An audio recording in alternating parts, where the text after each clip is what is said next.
Hi again, and thanks for joining us for another episode of Marketing Careers Uncovered. Um, so far, a consistent theme that I've really been seeing is that success really comes from getting stuck in, challenging yourself to learn new skills, seeking out new opportunities, and essentially making your own luck.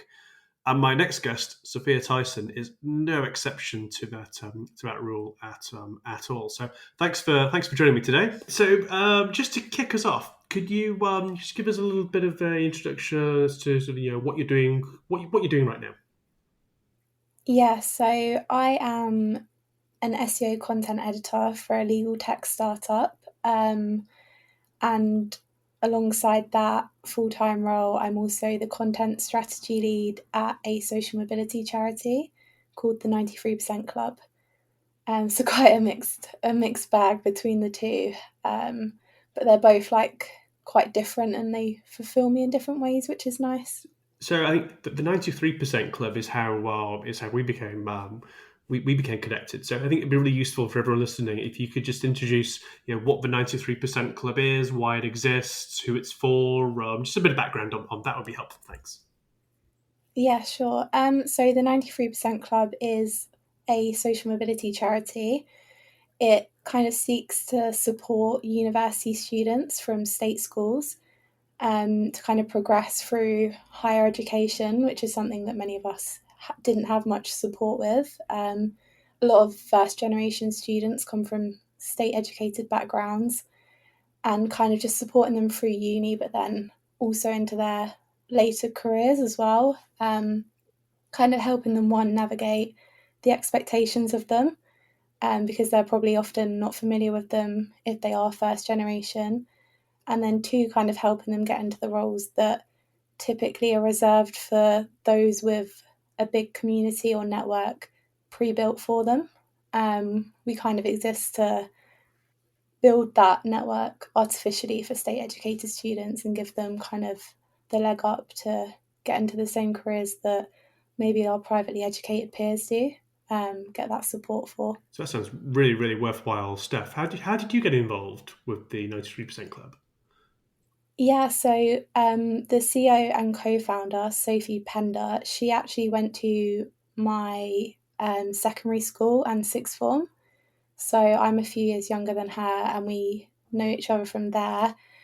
A few years ago, I actually helped them with some design work for a milk round pack that they were creating for students. That was kind of to help students prepare for interview questions, know what to expect for an assessment centre and things like that, where to find jobs.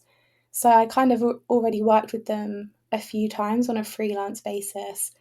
And then in January this year, I kind of noticed a gap in the charity's work in terms of content production, like for their blog, content for the community, the way communications could be like leveled up. So I reached out to Sophie and I asked, is there something I can support with on a volunteering basis? And yeah, it's kind of gone from there. I've been there officially since January now. So if you hadn't have spotted that and put yourself forward, then chances are you wouldn't be doing this right now. No, definitely not. It's like sometimes as well with charities or smaller businesses, they don't realize the gap as well until you kind of look into it and think, what could we do here? And like bring that opportunity to them. It might be that they're just doing so many other things that they're not actively looking for people to plug these gaps they don't know they have yet. So sometimes it is about doing that, thinking, well, where can I add value here? And do they actually need it? And if you find that there's a good match between what you can offer and what they need, then I'd say there's no harm ever in reaching out to kind of volunteer that support. Very good. So how did you get into marketing initially? So marketing is an interesting one because I actually originally studied law at university, which is quite a switch. I don't know many people that have made that pivot almost. No, I've met quite a few lawyers, and I'm not sure how many of them would make great marketers. But it's definitely like a weird gap between creative and law. But yeah, so I always kind of was interested in creative things. Marketing was always, when I was younger, something that I had an interest in. I used to like love watching shows like The Apprentice or like designing things. I was constantly drawing things when I was younger. But at one point, as I think I was in like the start of secondary school, I kind of dismissed that creative interest that I had in pursuit of a legal career. Um, so probably since about when I was in like year 9, year 10, I decided I was going to become a commercial lawyer, and I was very persistent with that goal pretty much from that time onwards, getting into uni, and probably until, well, I actually finished my degree, but I did decide halfway through that it wasn't what I wanted to do anymore. Um, so So, yeah, so what it's, prompted that? Was that was it something that happened all of a sudden, or was it a slow burn? Yeah, quite interested to yeah, because you mentioned, you turned off any sort of thought or ambition about sort of tapping into, clearly a sort of quite creative side that you've had. What was driving that? yeah, I think when I was younger, there was a few like different circumstances that made it feel like the sensible option probably for me was to pursue something that was kind of quote unquote sensible, professional, well paid, stable, and law, I guess to many people is exactly that. There was a few times when I was younger that we really needed a lawyer or access to more equitable decisions, and we kind of lacked that access. So when I was a teenager, I kind of decided, oh, I'm going to become this lawyer and I'm going to solve these problems for my family and families like mine. Um, but the problem with that is that you can kind of only neglect what you're actually interested in for so long, I think. Um, and yeah, that kind of faded out during university. I did have like a few really great opportunities where I did a few, they're called like work experience weeks or insight days and so on through a social mobility charity. Um, and it was actually during my second year of uni, after lots of those, that I was like, yeah, maybe I should accept that this isn't what I actually want to do. Probably being around people that were so driven to become commercial lawyers and just really noticing that I was trying to compensate in other ways for that motivation made me realize maybe I need to think about what I actually want to do rather than what I think would be the good thing to do. Yeah, yeah, that makes sense. So, did you finish your law degree, or you decide at that point, actually, I don't want to do this anymore. I'll do something else.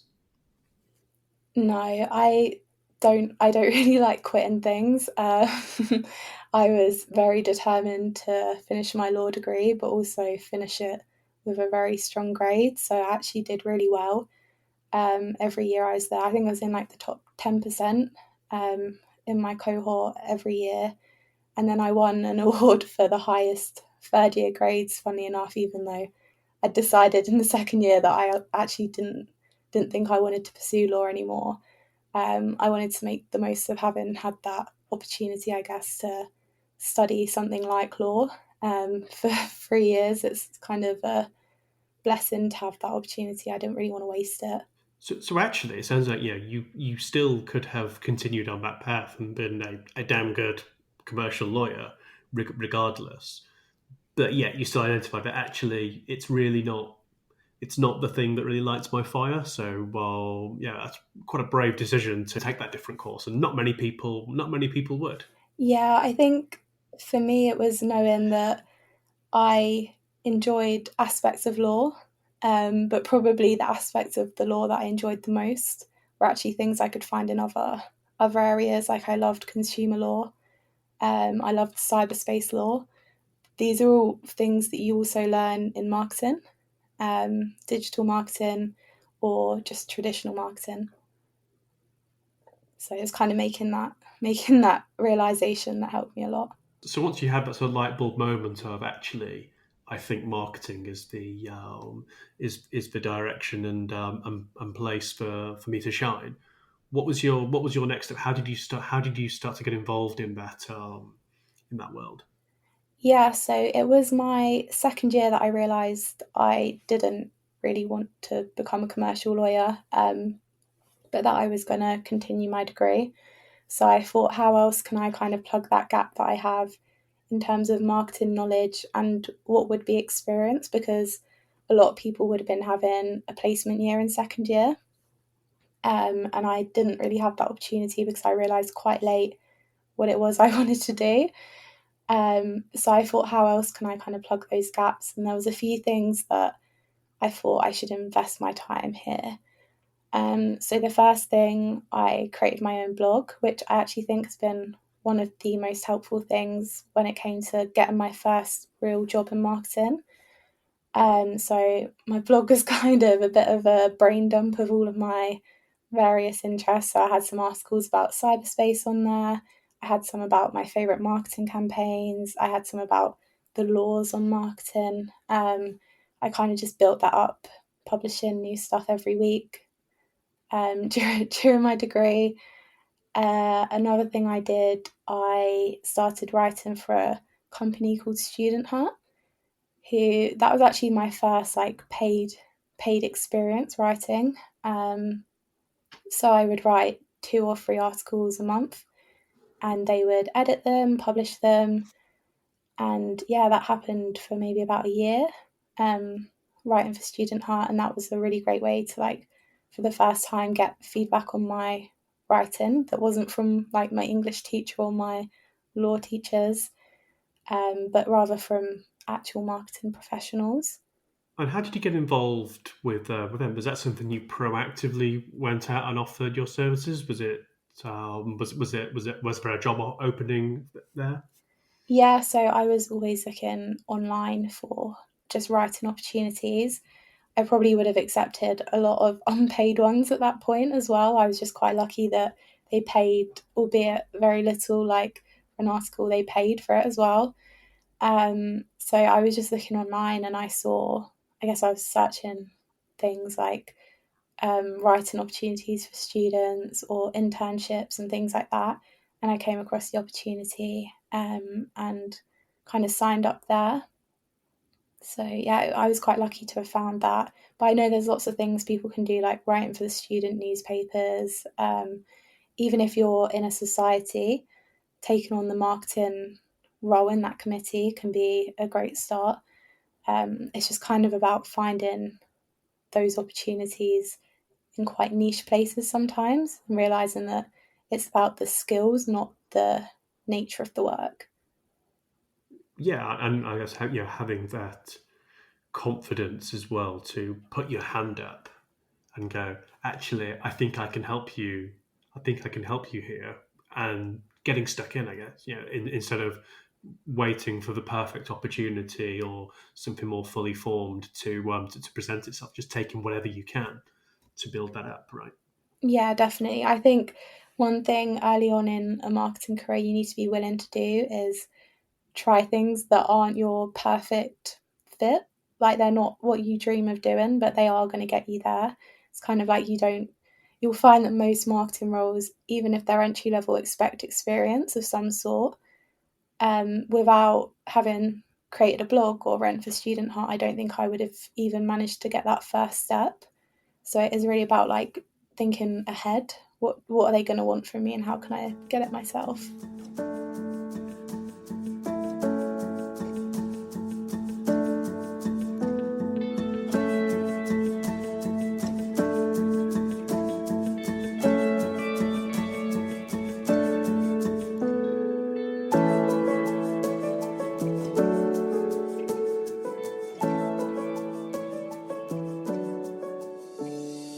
Okay, so it's been brilliant to hear about a lot of that different experience that you started to build up during your final years at university. I guess can you tell me a little bit about what was your first let's call it a proper marketing role. What was that, and what did that look like? Yeah, so interestingly, my first proper marketing role wasn't actually one with a company, it was one that I kind of created for myself. So when I graduated, it was like April, May, June 2020, so middle of the pandemic. Pretty much any marketing graduate scheme I had considered or had applied for had been paused. No one really knew what was happening next. That So could be a worse time, really, could there, to be entering the job market? yeah, I mean, it was the first time that like the idea of working from home had even been a possibility for me. But it was also the first time I think that many employers had realised we don't know how to run these schemes or organise these schemes or run assessment centres when everyone's at home. So it was definitely a bit of a panic moment, I guess, because I had felt like I was so ready to leave uni, and I'm one of those people that I hate the thought of not working.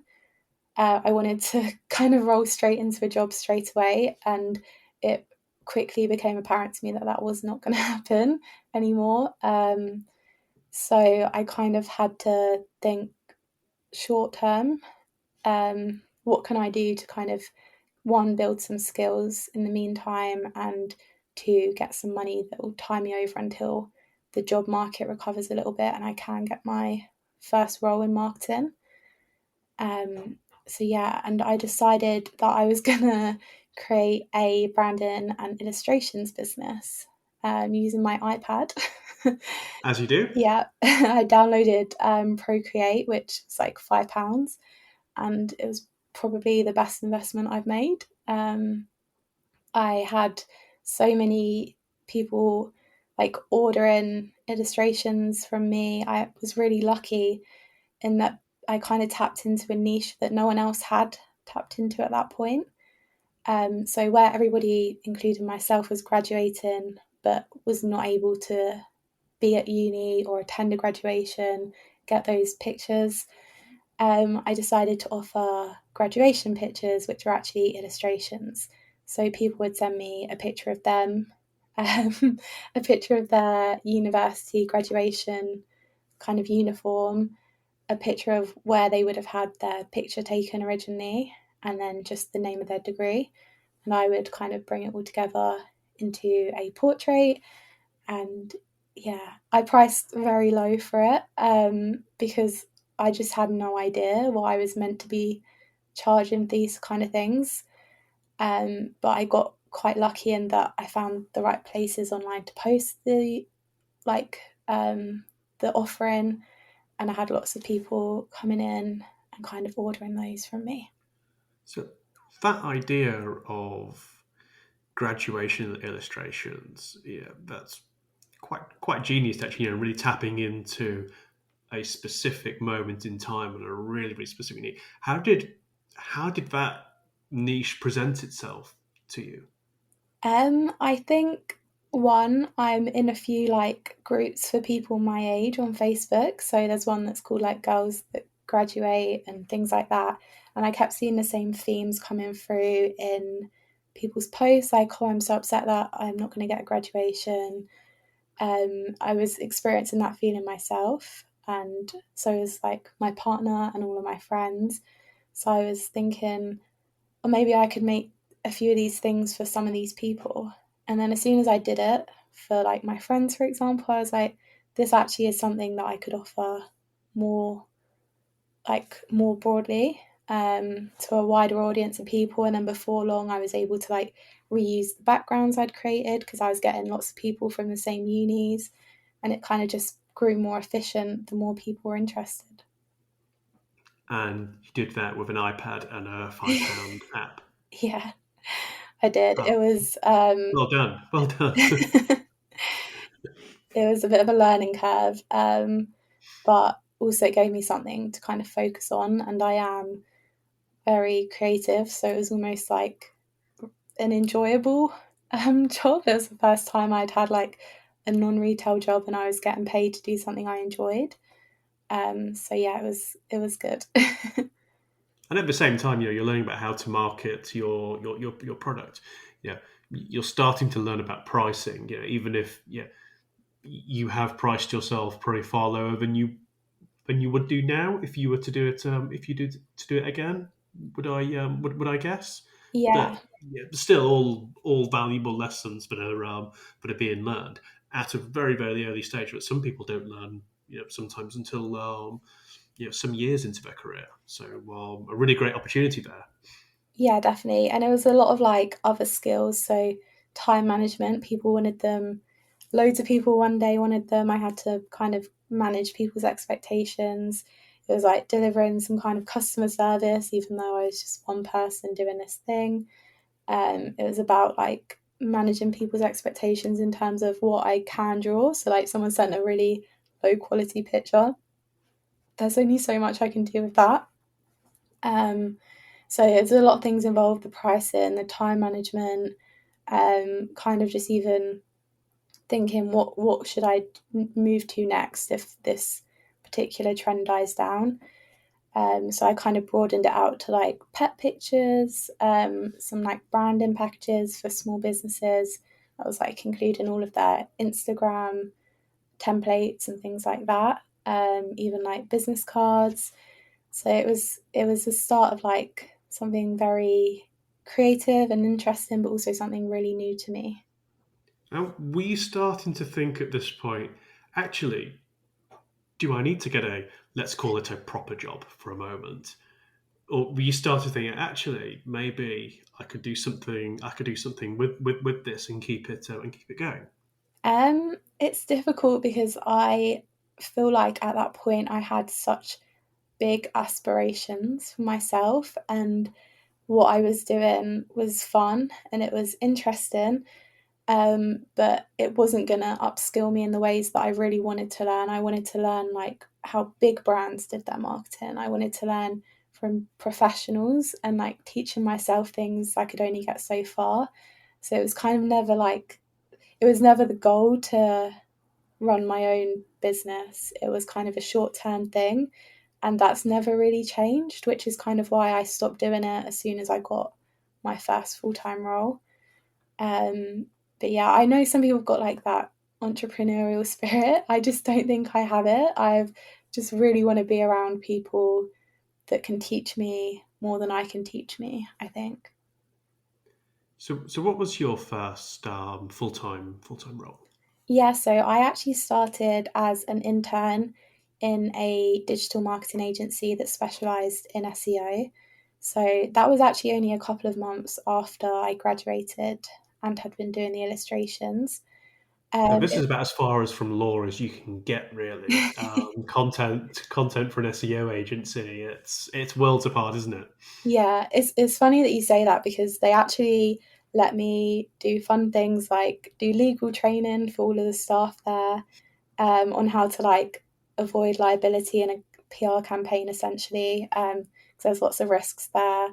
I wrote about SEO contracts and lots of stuff like that. The law on black hat SEO is all sorts of things that I kind of had the opportunity to merge my interests in at the time. But then at the same time, I was getting that variety of writing for like the really big clients that we had, on more creative things as well. So it was No, good to that have law that degree mix. wasn't wasted at all. It was definitely put to use in some shape or form, just not the way you were initially anticipating when you first enrolled. Yeah, exactly. I think law is a great thing to know about. I think it's super interesting. It's very important, especially just for broader like business operations. But definitely practicing it and writing about it, very different. So how long were you at the agency for? Yeah, so I was there for a year, I think, just maybe over a year. I was there as an intern, and then I progressed to a content marketing exec and a senior content marketing exec within that 1 year, which was, That's not too shabby at all. yeah, it was good. I kind of was very proactive and keen to develop, and I was kind of asking for that extra work. I was making sure I was really trying to get that feedback to understand where I could improve, and I think that paid off quite a lot. And did you have any sort of longer term, let's call them sort of career goals in mind? Did you have a sort of direction that you sort of knew that, okay, if I continue going this way, then I will end up where I want to, where I want to go? Or were you just seeing where particular opportunities took you and going more with the flow, shall we say? Yeah, it's interesting because I joined as a content marketing intern, and I actually knew very little about SEO at the time. I just knew that I really enjoyed writing and I could be quite good at it. So I kind of just relished that opportunity. And then while I was there, I learned a lot about SEO. And that was when I was like, hold on a minute, I actually really like this like specialism. I want to progress in this area. So I actually didn't realize that that was what I was going to end up wanting to do when I first joined. It was only kind of later down the line of being there when I was learning, I was like, I think I want to specialize in this area, in And SEO in what was it particular. about, yeah, the world of search engine optimization that really drew you in? So I think I mentioned earlier, I'm very interested in cyberspace and very interested in cyberspace regulation. That was like two things from uni that I really, really enjoyed. And SEO to me was like understanding for the first time how search engines work was fascinating. And there are so many different things that you need to consider. I kind of liked the idea of reverse engineering what is seems to be a very simple and fast service for most consumers, and really understanding like what's going on behind the scenes here, like what is happening when Google's crawling these pages, indexing them, and deciding what to serve to its users. To me, that was like kind of digging digging deeper into something that I'd never even considered to have any more depth than just being somewhere I type things in and I get responses. It's quite typical for me to find an area and like hyper focus on it for a very long time. And for me, like SEO's been that. It's been something that there's always so much more to learn about. And to me, that's, yeah, it's just fascinating. It's one of those areas for me that, from the outs, when you first start look, SEO at first glance feels very technical, and looking at keywords and density, and looking at how you structure content and websites. Yeah, and it very much initially feels quite techy, but actually the way search engines have evolved now to look at things like user experience and social signals and various other bits and pieces. As you know, it's a whole discipline within itself. So actually, having a lot of broader marketing expertise can really help in getting the most out of getting the most out of that. Yeah, I think it's interesting because SEO can get quite a bad reputation. And for the way it was previously, a long time ago, I completely understand why. I think today it's all about delivering a good user experience, and I'm lucky that I've come into this industry at a time where it's been about that, and increasingly so. Like for me, going to talks like Women in Tech SEO conference, I learned about like site architecture and how our brains process information in the best way when they're presented like this. Like to me, again, that's fascinating. All of this stuff is like really trying to understand one, why Google treats things a certain way, but also why our human brains process things in a certain way and why that's preferred. To me, just the ability to understand the like what's going on behind the scenes in both our brain and in Google it's just great. It's yeah, it's really fascinating to me. Yeah, and it's a whole world removed from the early days where it was put dog biscuits in your copy 25 times and you'll Yeah. come number one for dog biscuits. Yeah, it's become, yeah, I'd say a lot more nuanced, a lot harder, but a lot more principles based. Actually, do the right thing for the people you're trying to attract, and you will do well. Yeah, Which I is think having in-house experience as well in SEO makes you really recognize the importance of the user above Google, because it's like, okay, we actually need people to do something when they get to this page, not just click on it. So we need them to convert. Like, Yeah, outcomes, yeah. outcomes, outcomes. So rankings are only like half the battle. You can write a great piece of content and it rank, but if your user gets to that page and does nothing, then you're not doing your job for your company. So it's like understanding conversion rate optimization, understanding actually digging deeper into what the person that you are trying to target in terms of an ICP actually want to learn from your content, and where they are in their buyer journey, almost where you can enter and what you can bring at that particular stage is very specific. I think as soon as you really recognize what your business sells, what your customer wants, and what information they want to kind of tie those things together, that's when you can become better at SEO, because there's no point doing SEO and ranking if nobody does anything when they read your content. So you're clearly taking a lot of personal responsibility and taking a lot of accountability on yourself to progress and develop. Did anyone else help you along the way? I would say my current manager has been really important in my growth in quite a few different ways. I think probably him being the first manager I've had for such a long period of time. So he's been my manager for 2.5 years now. And he's taught me so much in that amount of time. Like everything from how to write better, so to cut the fluff from my writing and really like simplify things rather than overcomplicating them. That's been one of the biggest learnings for me, coming from a technical background like law, and also like in general understanding the business operations a lot better. That's something I had no awareness of until I joined the company I'm at now, and he really has taught me how other areas of the business work and how we can kind of enable them to do their best work and how they can enable us to do our best work. He's actually been so like pivotal in my learning there that I presented a talk a few weeks ago at Search London, which is an SEO event, kind of relaying some of the stuff he's taught me, about like cross functional collaboration and how that can help us become better SEOs. It's just stuff like that that is so important to me, that I've had that opportunity to learn these things, because otherwise, I don't think I would have had as much of an impact as I have had at the company I'm at now. Or it would definitely have taken you a lot longer to learn some of those sort of lessons and insights for sure. Having a good manager or mentor is it's one of the consistent things I've heard that's really helped propel people forward.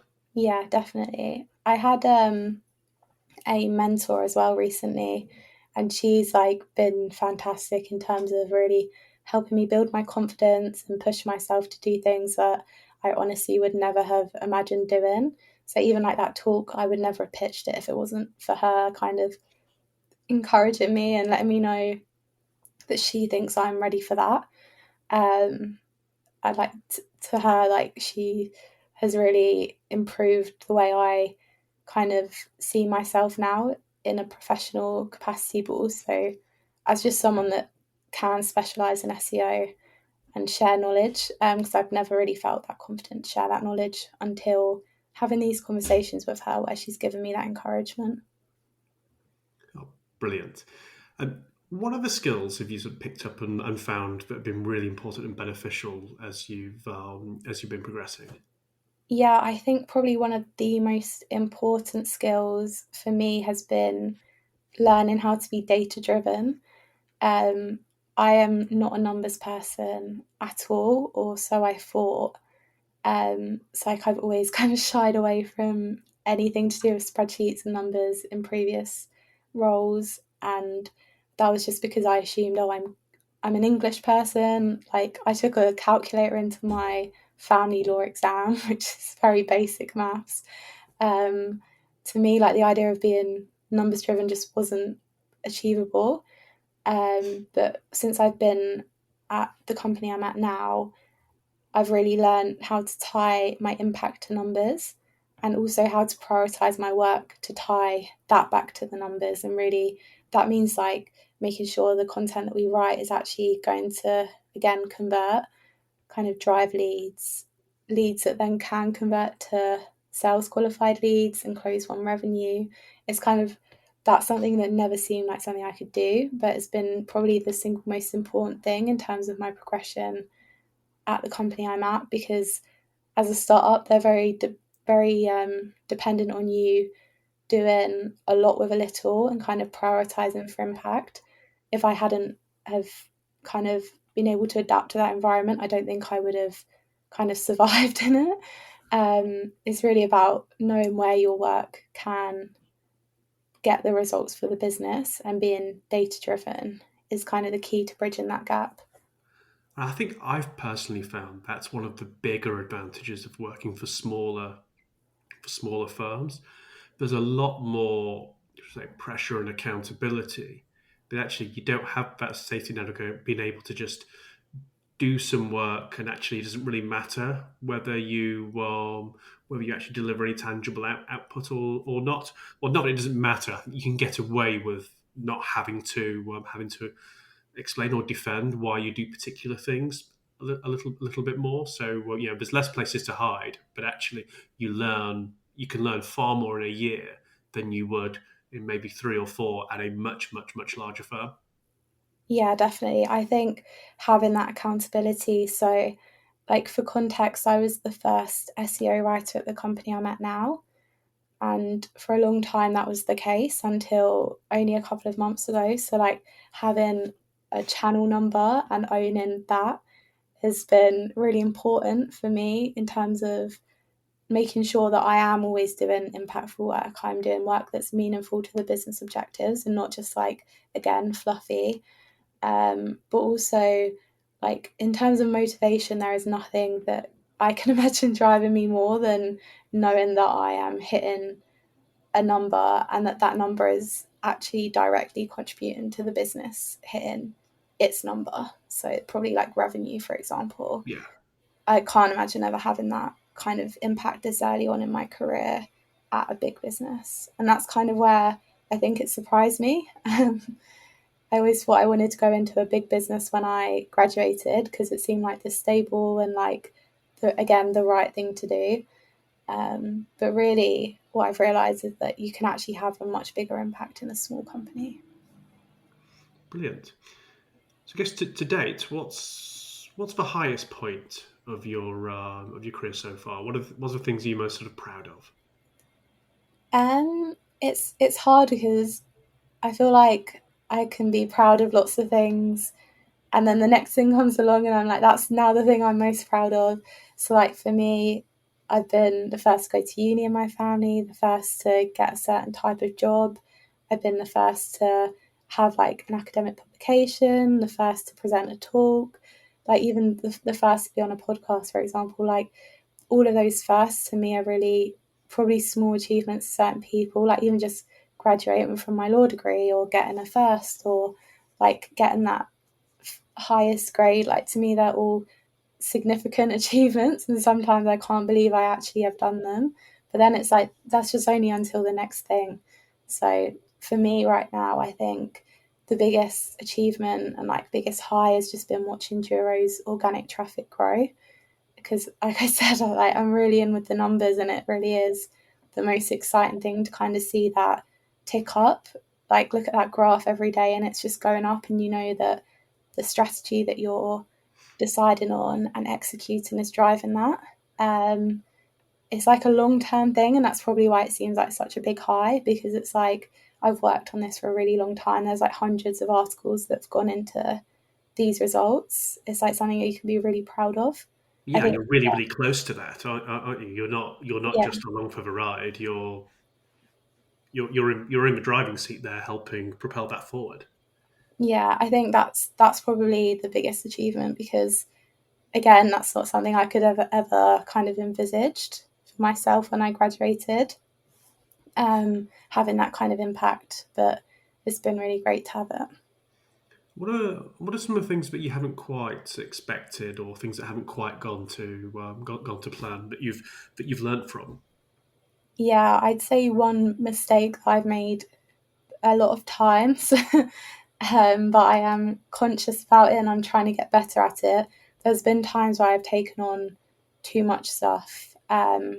So, like, for example, having a full-time job where I enjoy it so much that maybe I'll put in some extra hours if I want to, and then having like the charity role, managing all content on a voluntary basis, like those things. And then at another point, I was like volunteering at a food bank.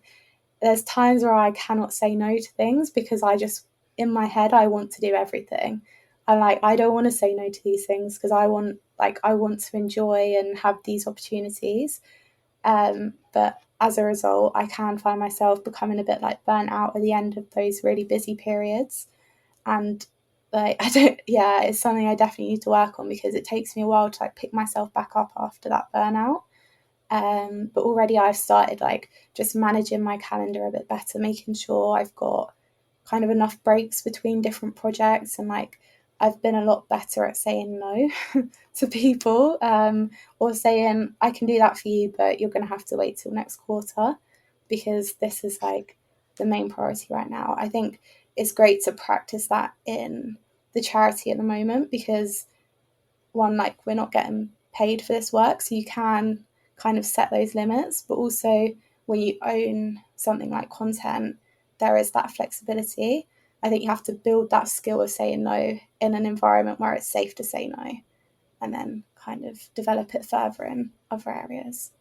Yeah, and you find for the most part that when you say no, 90% of the time people go, "Oh, okay, yeah, we can do that. We can do that next week. We can do that next month." I think a lot of that pressure comes from ourselves, doesn't it? To go, well, yeah, I want to be seen as helpful or ambitious or go get it. So if I don't say no, then am I being difficult? Whereas actually, it's not the case at all. Other people just don't understand how much what your workload looks like. Yeah, I think definitely, like what you just said, the pressure on yourself to never say no to things. Like I said earlier, I didn't quit my law degree even though I knew I didn't want to become a lawyer because I don't like saying no to things. I don't like quitting things. I don't like carrying that feeling of, oh, I could have done that thing and I didn't. Um, it can be amazing as a trait in terms of getting a lot done and finding like being proactive and things like that, but it can also be that feeling of, oh, I physically don't know how to tell this person I can't do this thing because I feel too bad. Or but I think actually that's more of a general skill, not even just a professional skill. Like it's something that my counsellor will say to me, we're going to work on you learning to say no to these things. Like that's something that you can apply to everything. um, I think it's just so important. I'm still working on it. It's quite difficult because, like I say, my excitement for projects can often overpower my ability to kind of step back and think, do I actually have time for this right now? Because a lot of the time, like you say, I could just say, I can't do this right now, but I'd love to do it like in X amount of months. And that's something that I'm trying to implement. It's hard. But worth doing nonetheless. Definitely worth doing. Yeah, because you can put all of that energy into the same projects, but you could probably do them better if you do them at a time that actually suits you.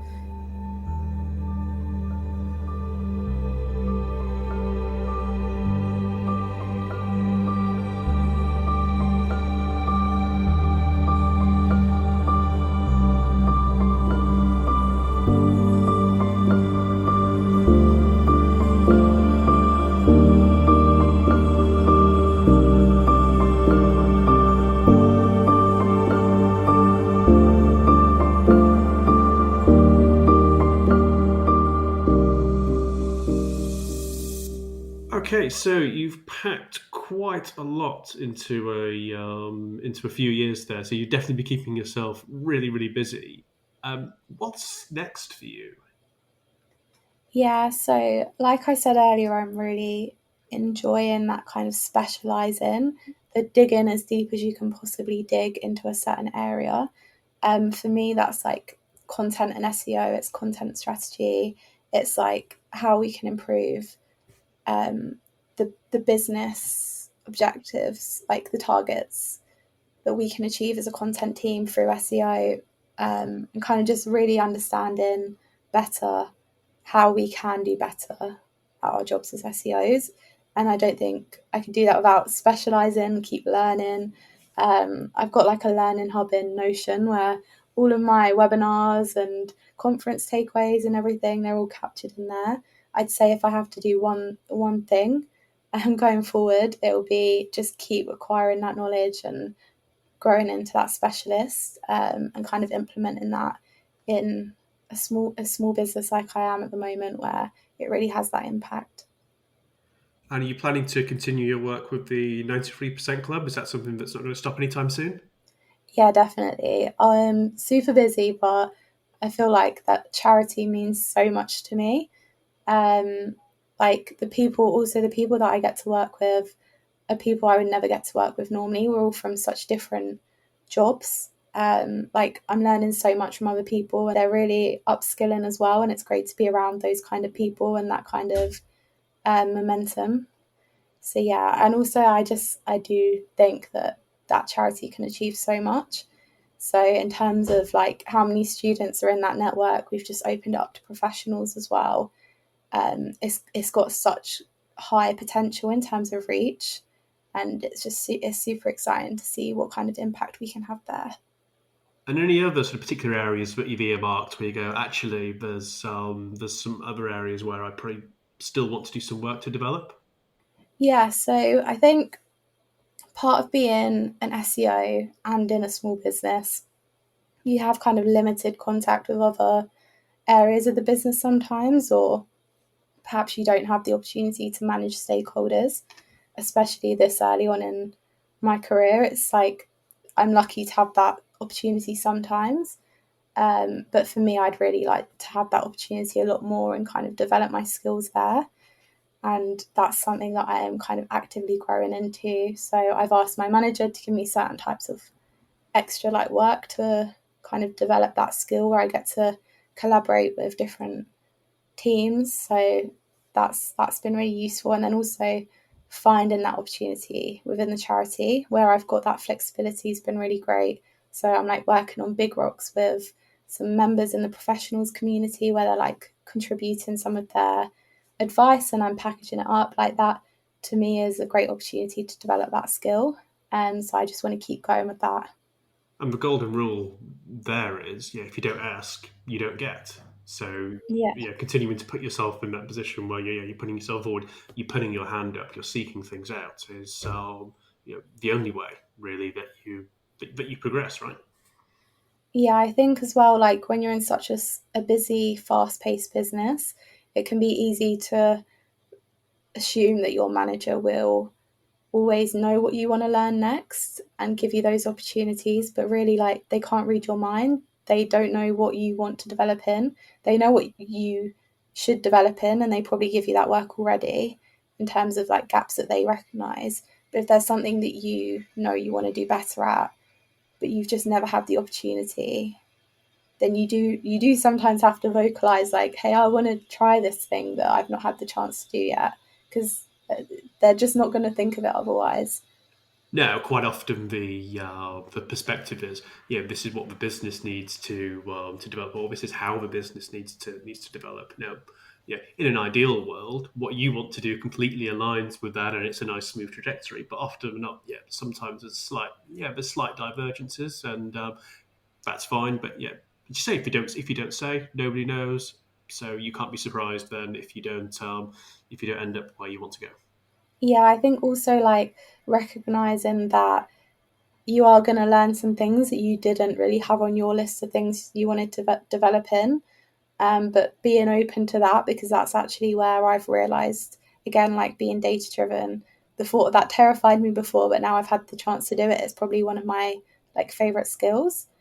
um, like kind of being open to learning those new things, even if they weren't what you originally anticipated for yourself, I think is really important. Because again, the same way our managers won't recognize if there's a skill that we want to develop, like we won't recognize that there's a skill we want to develop if we've never had the chance to try it.